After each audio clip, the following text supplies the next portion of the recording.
All right. Hopefully this audio will work. So nice experiment. So this one is all right, to response for Dan. He was commenting on my TITE like martial arts video, some of the Kurtis stuff and everything else, etc. So with the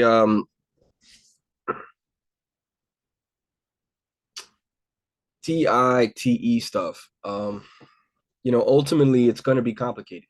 All right, it is complicated, and I think these conversations are important where we're trying to sort of like piece out what is this, what is that. And this is where we do need the TI definitional side of stuff. Because we know in the real world, we need all these different elements and functions to come together in order to make you a complete human being, right? You couldn't function in life if you didn't have all these pieces to you. Um, so how do we kind of like look at someone and go, okay, that's TI, that's TE? Well, this is the conversation we got to have. We got to try to discuss these things so that we can really get down to the root of what is TI and what is TE in a way that is clear enough so that everyone can kind of get it, even if they're not TI or TE users.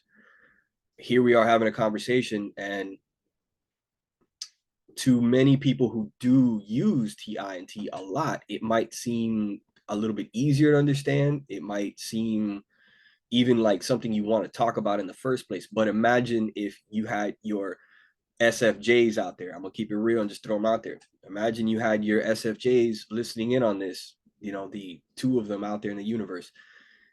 They're like, bro, this is so much like analytical talking about this and that I'm out. I'm gonna go watch Too Hot to Handle. I mean, I'm not, I can't deal with this shit, right? So you have to really refine things down to the quickest, shortest explanation so that even those kinds of people who were just have a hard time giving a fuck about analyzing people or understanding themselves or typology or whatever, those people could understand it. And until we get those people to really be able to understand this stuff quickly, we're always going to have a hard time in the typology community making this more mainstream, making it more acceptable, which I know is what Jack wants to do. He wants to make Socionics out there and sort of replace MBTI, the popularity of MBTI. I think he should go even further in that he should make it more acceptable within the psychology community. I think that's the gold mine right there. Forget popular culture and people, and I mean, that is important, but where you really want it to stick is in the psychology community. I don't want the big five to be the only thing that's respected and it's out there. I think the big five is kind of shitty. It just, for what it explains, what it gives you is kind of meaningless. It's like, yeah, we get it already. Oh, you're assertive and you're agreeable and you're a little bit, yeah, well, whatever. Anybody could have told me that. Like, it's not very helpful.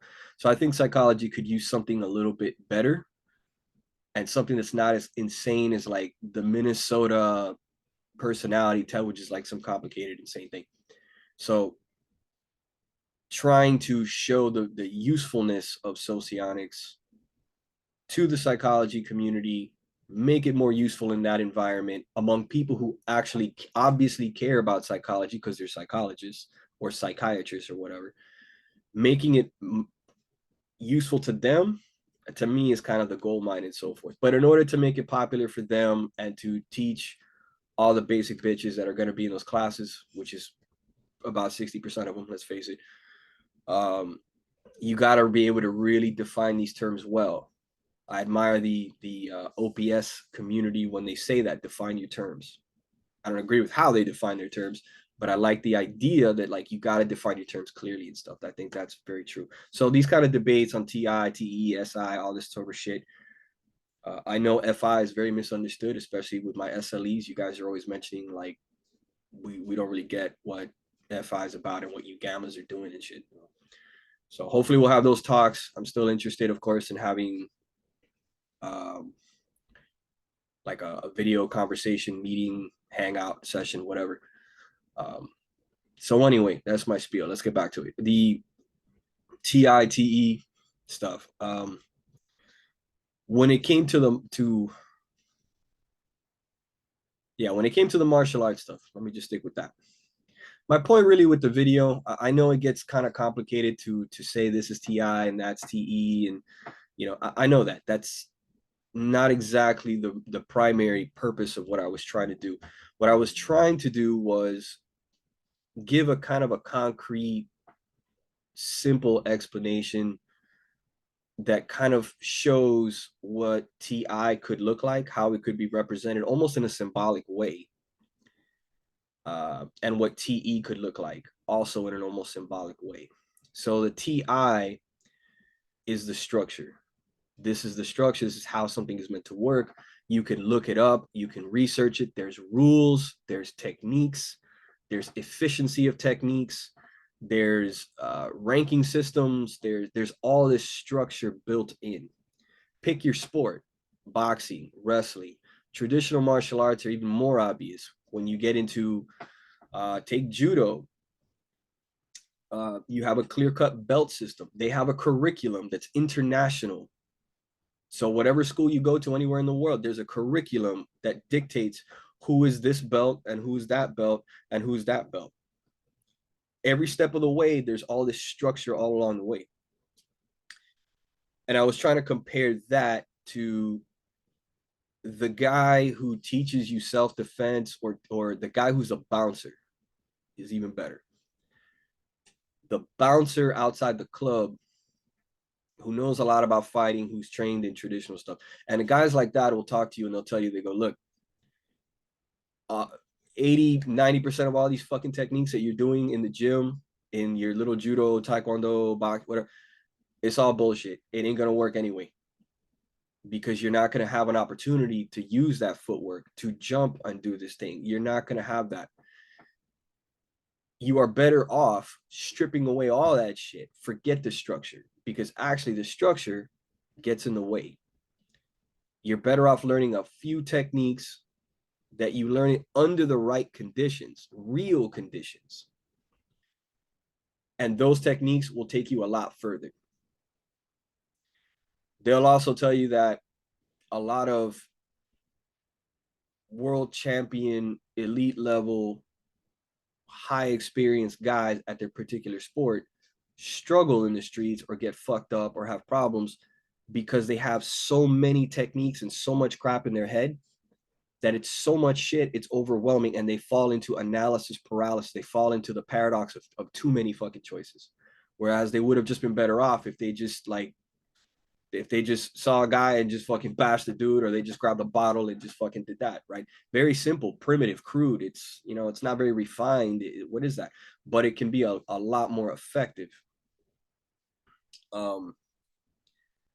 So it's the absence of structure. And in a way, if you want to get also philosophical, we want to talk Jeet Kune Do and you get into Bruce Lee, that's kind of what he was preaching too.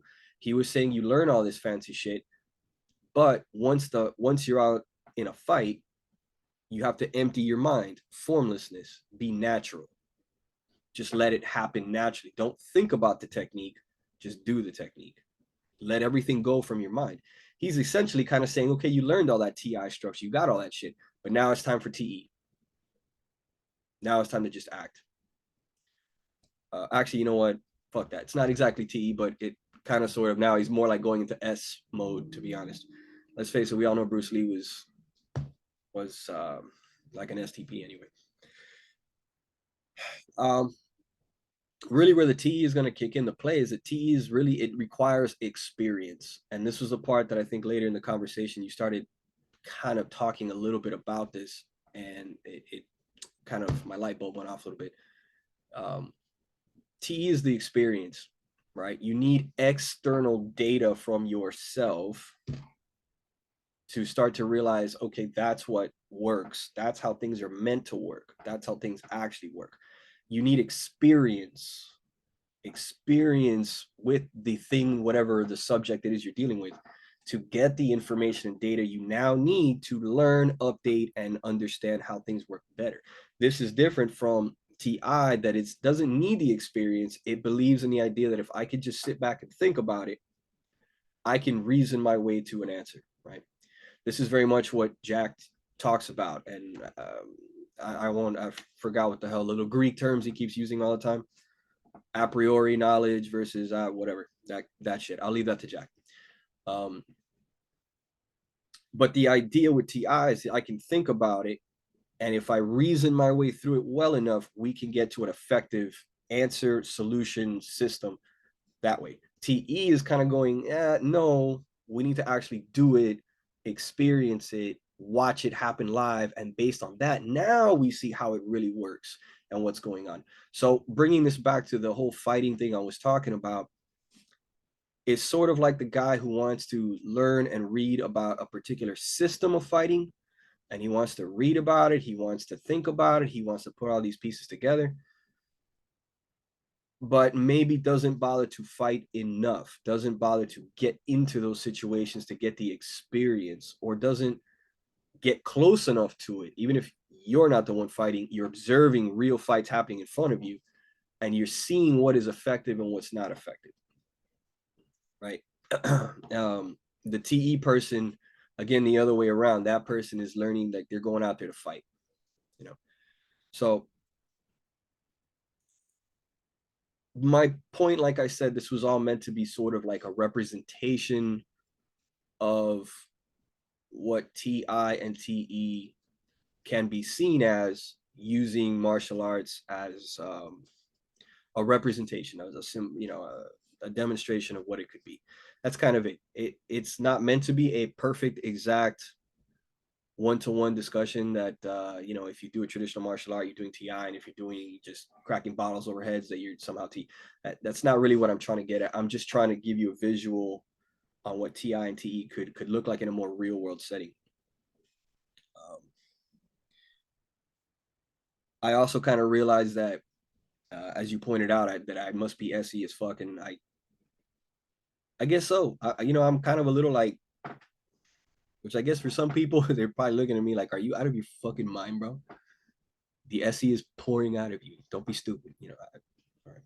But anyway, what I do notice, for example, is that here we are, we're having these kind of conversations, and maybe all my SE people are responding to this. They like this kind of talk, and it resonates with them, and they're like, yeah, bro, I have experience with that too. I know what you're talking about. My real thought is, I'm wondering about all the non-SE people. So I'm thinking about all my high TI users, my LII types, who are the type to maybe want to read in the book about how to fight, and read in the book about this system, and that's how the system works, and that's how it all works in the thing. But then you start to question, but where's your TE, bro? Have you gotten into the fights yet? Have you gotten close to the fight? Have you been in that environment to understand what works, right? Or are you being the classic nerd who is all TI, no TE, ignoring the actual experience? This is kind of the general stereotype we tend to see, but it sort of works, right? The NTPs, LIIs, and ILEs, and maybe even some of my NTJs, like they tend to avoid the actual experience and hang out too long just thinking about stuff, and using that very academic, professorial thinking about a thing to come to a conclusion and whatever. But you kind of look at them and you can't help but wonder, but where's your actual experience? When have you gone out there to do the shit, to now come back to me and tell me that this is how it really works, that this is how you do it, right? As a TE person, I would say that I'm much more in favor of that individual who gets out there and does it. He makes it happen. He puts it into practice and then comes back and tells me about it, than the guy who looks like he spent a lot of time analyzing, reading books, degrees, and all that, but it looks like he hasn't spent much time in the field, if at all. Who do you respect more? Who do you want to listen to more? I want to listen to that TE kind of individual more, that person who took knowledge from the actual field. They were doing the shit. And I realize I'm kind of conflating maybe like a bit of SE or sensory and TE together, right? The sensory experience of doing the shit, and uh, um, getting external knowledge, right? I know that that's probably a point someone's going to make, but whatever, right? Again, this is all just meant to kind of like be sort of representative of what I'm talking about. Let me see, how long have I been? I have no idea. Whatever. Let's carry on. uh as far as the Kurtis piece, yeah, like I said, I just still think that the Kurtis typing session was kind of a bit of a disaster. I think that's a bit of a heavy word to use. I don't think I wouldn't call it. It's not like a disaster, but I just feel like there was a lot of shit that went wrong in that one, and it was probably a good learning lesson on, at a minimum, if you're typing people and you want to be a typologist, there are pitfalls and things that can go wrong, and there's lessons to be learned from that. Uh, so it's not a knock on Jack. I think he's great as a typologist and everything he does, but he's human and he makes mistakes, of course, and sometimes he gets certain people wrong, or sometimes conversations just kind of get away from you and whatever. So sometimes we watch these typing sessions because we can learn how to type people well. We can get some practice in typing people well, but also we can learn how not to type people, or we learn how mistakes can be made through no fault of your own, just shit happens. And in that one, I think it was a case of shit happens, at least at a minimum. I think there could be more work at play, but I'll leave that. I'll leave that alone for the moment. But of just shit happens. So in the case of Kurtis, this guy's been typed a lot of different things in the community. I kind of had to do a little backtracking. And, it's weird to look at somebody who was like an ISTJ, and then he was typed as an IS. I don't know if he was concluded as ISFJ, but I know that talking with famous people thought he might be an ISFJ. I know that's a whole nother system, but whatever. My point is that he's bounced around quite a bit. He even mentioned that his Galenko report, where he was supposedly an ESFP, that he didn't really agree with it either. And then now all of a sudden he's an ESFP, but in his interview, he came out beta as fuck. I mean, it was a lot of beta. Everybody was thinking beta. The only couple people that weren't thinking beta were people who kind of already knew him, had already talked to him for a while, had known about him a little bit. So they kind of knew to be on the lookout for other things. And they knew that maybe they should be on their guard a little bit, that like, don't just jump to beta right away. He might be just bullshitting you and fucking with things or whatever. Um, so he came out very, very beta. It was obvious to everybody. And then all of a sudden, for the follow-up, he flipped the switch altogether. Jack didn't expect it. And then he kind of led the conversation to ESFP. And then he gave a bunch of he starts having more of a dialogue, more of a, just like a two guys having a conversation discussing typology things, rather than continuing the process of typing and narrowing it down, showing evidence of what he actually is. It was more like, oh yeah, I hear ESFPs do this, and I hear they do that, and then Jack's filling in the details, like, yeah, ESFPs are known for this, or they're not, but they kind of can do that, and then and this type of thing happens, and it's not a typing session anymore. So the one bit that was supposed to be a typing session, he came out beta. Now all of a sudden he does ESFP. Like, it doesn't fucking add up. It's all fucked up completely. Um, and I'm still bringing up the fact that we saw SE. We know he loves it. We've seen FE, and we've seen the need for clarity, the TI stuff, that he wants the structure. He wants to argue the structure, and he wants to go around and around. That's why Jack was thinking SLE, but he he never displayed FI to me. Never. There's no fucking FI. TE was questionable. Some people might like say that they saw some TE because of certain things he talked about or because he was knowledgeable, but it was very nah.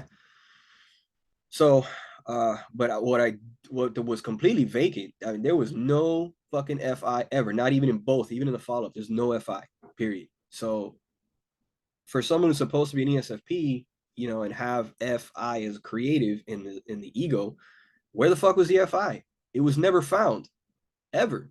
But we just kind of went like, yeah, whatever. I guess, you know, we just have to pick something, and SFP, ESFP, I guess, just kind of can fit all this chaotic craziness. So we'll just go with that. And that was the conclusion. I think that's weak. It's a weak ass conclusion. Um, so he even mentioned like, you know, I got to throw his point. I know this video is long as fuck, but you know, hopefully some of you can bear with me on this. Jack asked him, "Tell me about your family. Tell me some stuff about that." And Kurtis went on about his dad, and he said what he admired was his dad's willfulness, his hard work and energy to just kind of like keep going, and his will. So that's sounding a lot more like SE again. You're admiring someone's SE. And then he said that he admired his ability to keep things in order and structure for things. Then he goes on about the plumbing guys. He admires their ability to keep order and structure. This is a lot of TI stuff that you're admiring. You know, so it painted a lot of that whole thing that Jack was talking about of seeing somebody who has SE and TI, but he wasn't sure whether it was a dominant SE with creative TI or whether it was mobilizing SE with suggestive TI. You know, so to me, you know, that I still see that.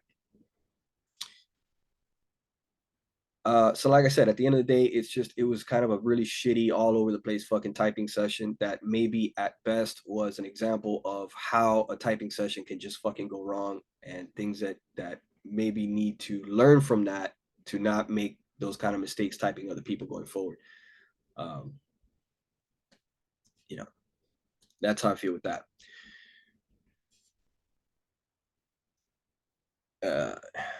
Yeah. So anyway, I think that's more than enough. I've talked quite a bit, so hopefully some of you hung in there to the end. I appreciate it if you had the mental ability to kind of stick with me. I tend to be one of those people that can last. I can listen to long discussions for 2 hours and 3 hours, and it's just no big deal to me. But you know, I get it that I'm kind of weird that way. So anyway, as always, look forward to your thoughts. Again, love the community interaction, everything else. I wish you can get some more people who are not SE dominant types in here, because you don't want it to be just like a little group think where everyone's kind of a little too similar. Although that's very likely to happen given intertype relations, but save that for another time. So again, like, subscribe, and most importantly, comments. I love the comments.